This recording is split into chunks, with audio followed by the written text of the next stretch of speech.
Pour la suite de la paracha de Mas'aï selon le Ben Ishai. Alors on avait rapporté le verset de Bamidbar, la Med Gimel, Pasuk Tet, ça veut dire au chapitre 33, au verset 9. Là-bas on avait dit au Be'ilim shtem esre einot mayim v'shiv'im temarim vayahanu sham. Et il y avait à Elim 12 sources d'eau et 70 palmiers. Donc on avait expliqué c'était quoi ces 12 sources. Maintenant, on va expliquer les 70 palmiers.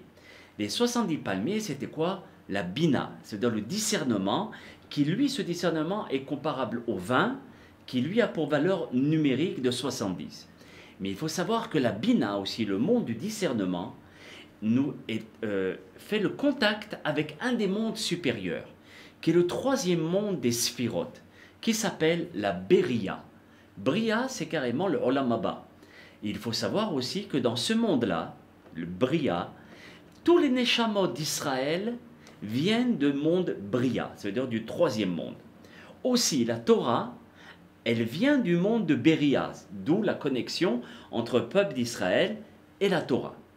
Et aussi, c'est pour cela que la Torah commence par la lettre Bet, Bereshit. Une des explications, il y en a beaucoup. Il y a tout un cours là-dessus. Mais la Torah, pourquoi elle commence par la lettre Bet? Parce que la Torah en elle-même, c'est la lettre Bet qui veut dire Bina, le discernement. C'est ce que nous dit la Gemara Shabbat. Maintenant, la Torah, vous savez qu'elle est expliquée de Shiv'im Panim, la Torah, on dit. La Torah a 70 facettes. Il y en a un qui va expliquer selon le Pshat, un autre selon le remez, l'insinuation, un autre selon le sod, et l'un avec l'autre, etc., jusqu'à un certain moment où on arrive à 70 facettes d'explication dans la Torah. Le Ben Ishai, il rapporte aussi le Midrash Rabbah de la Parashat Naso, où là-bas il dit que Dieu a 70 noms, d'où le 70 qui est Bina, la Torah, elle a 70 noms, et Israël aussi a 70 noms, et Yerushalayim Irakodesh a 70 noms. C'est là où nos Hachamim nous disent dans la Gemara, Kucha Berechu, Oraita, Ve Israël, Hadhu. Ça veut dire, Kucha Berechu c'est Dieu. Oraita c'est la Torah. Ve Israël et Israël, Hadhu, ils font qu'un seul. Par rapport à ces 70 qui est dans le monde de la Beria et de Bina.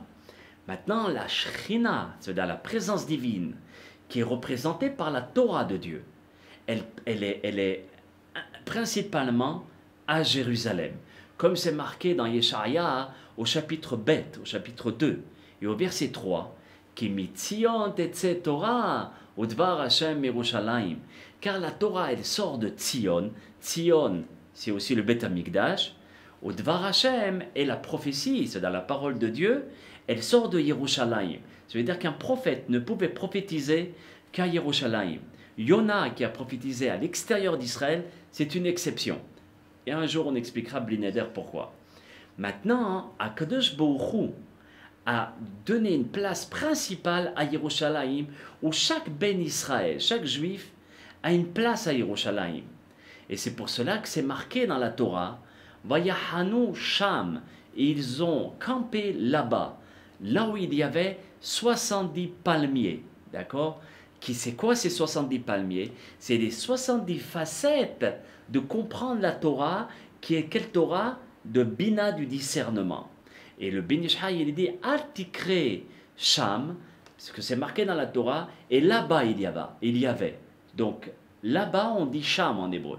Il dit, change la ponctuation, il dit Shem, ne lis pas avec A, lis avec E. Et donc, Shem, et qu'est-ce que ça veut dire? Le nom. C'est comme ça qu'on comprend qu'il y a, et là-bas, ils ont rencontré le Shem, qui est le Shem des 70 noms, des 70 lettres, qui est le nom d'Akadosh Baruch Hu. D'accord?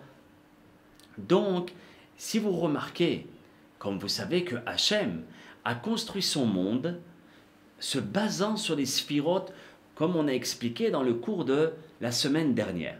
Donc il y a 7 séphirotes. La première, c'est Keter, qui est la couronne. Chokhma, qui est la sagesse. Le troisième monde, qui est la Bina, le discernement. Le Hesed, qui est la miséricorde. La Gevura, qui est la sévérité, ou bien la rigueur. Tiferet, qui est le sixième monde, qui est la beauté et la splendeur. Netzach, qui est la victoire et la fermeté. Hod, qui est la splendeur. Et le Yesod, la fondation. Et Malchut, qui est le dernier monde, qui est la royauté.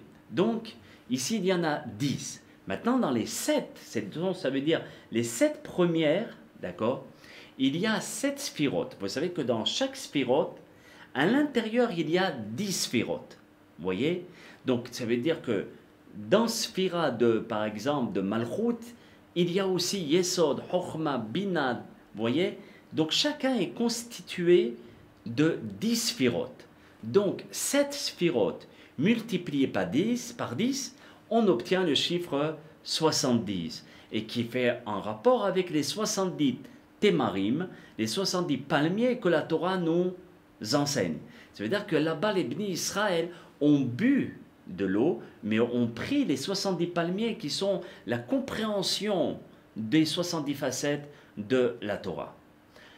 Dans l'ouvrage du Harizal, le Etz HaHaim, c'est un très grand livre de Kabbalah, dans le Sha'ar Aerot, PH 85, là-bas, il est marqué comme ça, qu'il y a un rapport entre l'être humain et aussi les sphirotes. Be'ezrat Hashem, on va essayer d'expliquer comme ça. Il y a dans le visage de l'être humain 7 nekavim, 7 orifices, par rapport aux 7 fenêtres, d'accord, de l'être humain. Ça veut dire les yeux, 2, les 2 oreilles, les 2 narines et la bouche. Et donc, à ce moment-là, lorsque il y a une relation entre les 7 orifices et les 7 sphirotes, on reçoit notre force et notre shefa, ça veut dire notre profusion, par rapport aux 7 sphirotes-là qui vient donner de la force à ces 7 orifices. Et les Mekoubalim, les kabbalistes ont écrit, c'est pour cela que David Améler a vécu que 70 ans. Et pourquoi 70?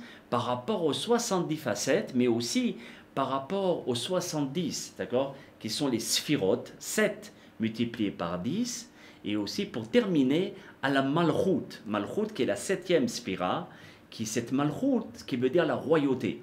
Et que David Améler est arrivé à la royauté qui lui aussi était un roi. Maintenant on comprend pourquoi Eretz Israël a été Nishtabha, ça veut dire elle a été honorifiée, glorifiée par les 7 espèces, d'accord, comme il est mentionné dans la Torah, dans Deutéronome au chapitre 8 et au verset 8, où on mentionne là-bas, c'est un pays qui produit le froment et l'orge, le raisin, la figue et la grenade, c'est un pays d'olives huileuses et de miel. Alors là, nos Hachamim dans la Gemara ont déduit les 7 espèces d'Israël, où on fait une bénédiction spéciale à la fin quand on a mangé un fruit, ou bien une espèce d'Eretz Israël, comme par exemple un gâteau ou un pain qui est fait à partir du froment. Alors si on mange du gâteau, on fait une bénédiction spéciale après avoir consommé le gâteau. Pareil pour l'olive. L'orge qui est le 3e, d'accord, la date qui donne le miel, donc c'était le miel de la date. De même le raisin, le 5e, le 6e c'est la figue et le 7e c'est la grenade. Donc ce sont les 7 fruits. Maintenant, ces 7 fruits sont en rapport avec les 7 sphirotes qui est la Malchut, parce que Eretz Israël, d'accord, est comparable à la royauté, okay, dont la royauté c'est le 7e monde. Maintenant, mes chers amis, lorsqu'une personne va boire ou manger, il est en train de construire, en train de filtrer et en train de réparer tout le monde à travers le monde de la Malchut. C'est pour cela que nos sages ont instauré 6 mots en disant la bénédiction. Vous voyez, c'est eux qui ont instauré les bénédictions. Donc comment on fait? On dit Baruch Ata Hashem. Vous savez que lorsqu'on dit Hashem, on pense au nom de Adon, maître du monde. Donc Baruch c'est 1, Ata c'est 2, Hashem c'est 3. Quand on pense au nom d'Hashem, le Shulchan Aruch nous dit, pense aussi que Dieu il est Adon Olam, le maître du monde. Elokenu c'est 4, Melech c'est 5, Haolam c'est 6. Toutes les brachot sont constituées de ces 6 mots. Baruch Ata Hashem Elokenu Melech Haolam. Maintenant on constate qu'il y a 6 qu'on prononce et 1 que l'on pense. Donc il y en a 7 qui sont en rapport avec les 7 sphirotes qu'est la Malchut. De même, lorsqu'une personne va manger du pain, parce que le pain, c'est la base de la nourriture. Donc lorsqu'une personne va manger le pain, de même il y a 7 bénédictions. Comment? Il y a, avant de manger le pain, on fait Anetilat Yadayim. On se lave les mains. Ensuite, on récite Amotzi Lechem min haaretz. Après avoir mangé, on récite les 4 bénédictions du Birkat Hamazon. Et Alpi Kabbalah, c'est bien de faire Boré Peri Geffen après le Birkat Hamazon. Donc il y a encore 7 bénédictions qui sont en rapport avec les 7 sphirotes et avec les 7 fois 10 sphirotes qui sont les 10 facettes, les 70 facettes de la Torah qui est le Yayin. Maintenant, à présent, on saisit ce que Shlomo HaMelech, l'homme le plus sage que la terre a pu porter, okay, c'est ce qu'il dit dans Mishlei, Perektet Pasuk Aleph, où là-bas au Perektet, ça veut dire au chapitre 9, et au verset 1, il dit Chochmot Banta Beta, Hatzva Amodea Shiva. La sagesse a bâti sa maison, la maison du peuple juif. Elle a taillé ces 7 colonnes. Maintenant, on a compris qu'est-ce que c'est les 7 colonnes. Ce sont les 7 sphirotes et qui sont les 7 mots lorsqu'on va réciter une bénédiction. Et si on peut, d'accord, comprendre le Benishai Alav Shalom et qui nous a, donc c'est où on peut synthétiser tout ce qu'on vient de dire. Ce que le Benishai nous a enseigné en premier, il nous rapporte l'importance des Ketoret par les 11 Samamanim. Ensuite, il nous parle du monde masculin et féminin et la symbiose des deux mondes. Et donc, c'est quoi si vous voulez, le mérite de l'homme et de la femme, c'est de symbioser ces deux mondes et non pas les casser. Donc, c'est comparable à la Torah orale et la Torah écrite, nous avions dit. Maintenant, quand on étudie la Torah orale et la Torah écrite, on symbiose ces deux mondes. Lorsque la Torah nous dit ils partirent à Mara et ils arrivèrent, alors Mara qui veut dire se séparer de l'amertume, et ils arrivèrent au Marianot, ça veut dire aux 70 palmiers, pour éventuellement avoir les 70 facettes de la Torah. Ces 70 facettes qu'est la Bina, le discernement, qui, eux, ces 70 facettes sont en rapport avec tous les sphirotes, les 7 multipliés par 10, et après, nous avons la manière de comprendre de quelle manière une personne va faire la bénédiction. D'accord? Comment nos sages ont dit qu'il faut faire une bénédiction. Et tout ceci, c'est une chaîne que nos sages ont établie pour nous mettre en contact avec les 7 sphirotes afin de recevoir la profusion ici-bas.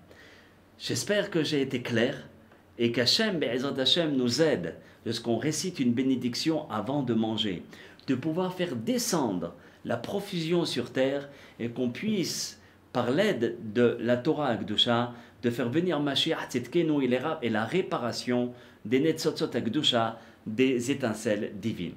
À très bientôt pour d'autres explications du Benishai Alav Shalom. Kol Tuv Shalom Shalom.